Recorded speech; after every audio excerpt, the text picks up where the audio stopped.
ایک صاحب نے سوال پوچھا، کہنے لگے میلاد کس کو منانا چاہیے؟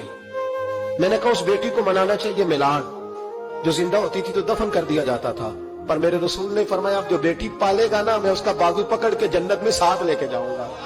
میں نے کہا میلاد اس ماں کو منانا چاہیے جس کا بیٹا گلے میں رسی ڈال کے ماں کو منڈی میں بیچ آتا تھا۔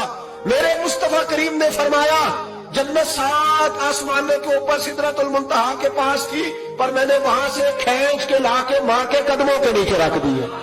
میلاد اس باپ کو منانا چاہیے جس کی اولاد ڈنڈوں سے مارتی تھی، پر رسول کریم علیہ السلام نے فرمایا سن لو سن لو سن لو، اب جس کا ابا راضی ہوگا اسی کا اللہ راضی ہوگا۔ میں نے کہا میلاد اس غریب کو منانا چاہیے جو بھینس کی طرح بکری کی طرح منڈی میں بکتا تھا، پر مصطفیٰ نے کالے رنگ والے حبشی غلام کو سینے سے لگا کے کہا غریبوں کو چھوٹا نہ سمجھنا، میں اللہ کے رسول جب جنت میں جاؤں گا تو آگے بھی غریب ہوں گے، پیچھے بھی غریب ہوں گے، دائیں بھی غریب ہوں گے، بائیں بھی غریب ہوں گے۔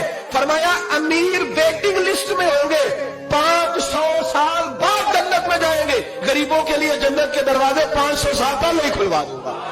اسے منانا چاہیے، میلاد منانا چاہیے۔ اور میں نے کہا مولوی صاحب تجھے پوچھتا کوئی نہ، تیرا ذکر کوئی نہ کرتا، لیکن تو ممبر پہ بیٹھا ہے، تو محمد عربی کے نام کا کھا رہا ہے، تو علی کے نام کا کھا رہا ہے، تو عمر عثمان اور ابو بکر کے نام کا کھا رہا ہے، تو اسنین کا صدقہ کھا رہا ہے۔ تجھے نہ تیری کبھی کسی نے برادری پوچھی، نہ کبھی تیرا کسی نے ایڈریس پوچھا، نہ کبھی کسی نے تیری سند پوچھی، لوگ تیرے نعرے لگاتے ہیں، لوگ تیرے ہاتھ چومتے ہیں۔ پھر مان جا کہ تجھے صبح بھی میلاد منانا ہے، شام بھی میلاد منانا ہے، اور تجھے یہ کہنا چاہیے خس خس جنہ قدر نہیں میرا ایتے صاحب نو بڑیاں میں گلیاں دا روڑا کوڑا ایتے محل چڑھایا سائیاں، تیرا کام تھا تیری آنکھیں بھیگی رہتی۔ اور اس بوڑھے کو بھی میلاد منانا چاہیے جس کے بارے میں میرے نبی پاک نے فرمایا سفید داڑھی والے کی جس نے عزت کی اس نے تو رب کی عزت کی، اس نے تو رب کی عزت کی میرے بھائی۔ اس مزدور کو بھی میلاد منانا چاہیے جس کے بارے میں نبی پاک نے فرمایا جو اپنے ہاتھوں پہ چھالے ڈال کے مزدوری کرتا ہے میں نے تو اسے رب کریم کا دوست بنا دیا ہے۔ ہر اس طبقے کو میلاد منانا چاہیے جسے میرے رسول نے عزت عطا فرمائی۔ اس بہن کو بھی میلاد منانا چاہیے جس کے بارے میں نبی پاک نے فرمایا اگر کسی کا باپ چلا جائے اور اس کے حصے میں بہنیں آ جائیں، 4 بہن 3 بہنیں یا 2 بہنیں بیاہ کے جو آیا تم پہ سے، میرے محبوب نے فرمایا میری انگلیاں جڑی ہوئی ہیں نا اس طرح میں اسے اپنے ساتھ جوڑ کے جنت میں لے کے جاؤں۔ اس بہن کو میلاد نہیں منانا چاہیے۔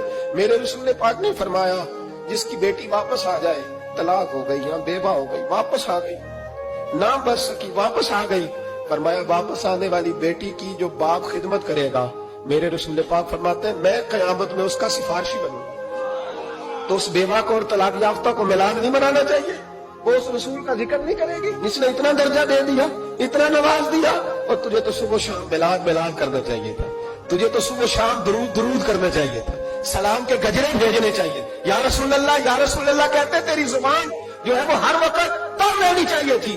تو بحث کر رہا ہے، تو اس پہ دلیلیں دے رہا ہے، تو اس پر باتیں کر رہا ہے۔ حضرت عمر سے پوچھنا، حضرت عمر سے، جناب اسامہ بن زید رضی اللہ تعالیٰ عنہ حضور کے غلام تھے، نبی پاک ان سے بڑا پیار کرتے تھے۔ ایک جنگ میں پیسے آئے، حضرت عمر فاروق رضی اللہ تعالیٰ عنہ نے 25,000 دیا اپنے بیٹے کو، اور اسامہ بن زید کو 50,000 دینار دیے۔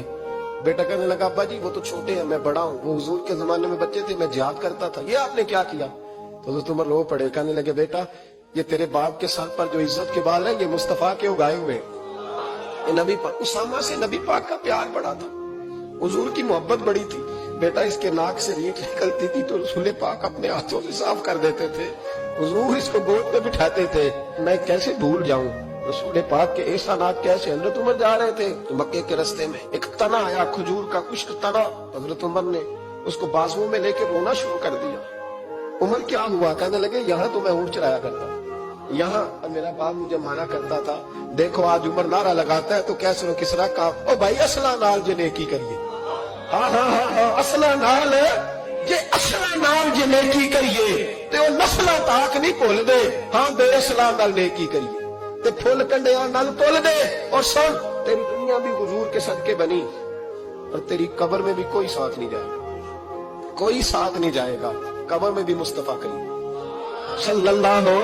اور دیکھنا قبر کے اندر بھی کبھی کوئی گیا ہے، قبر میں بھی رسول پاک، قبر میں بھی رسول پاک، قبر میں بھی رسول پاک۔ میرے استاد فرمایا کرتے تھے بتاؤ جس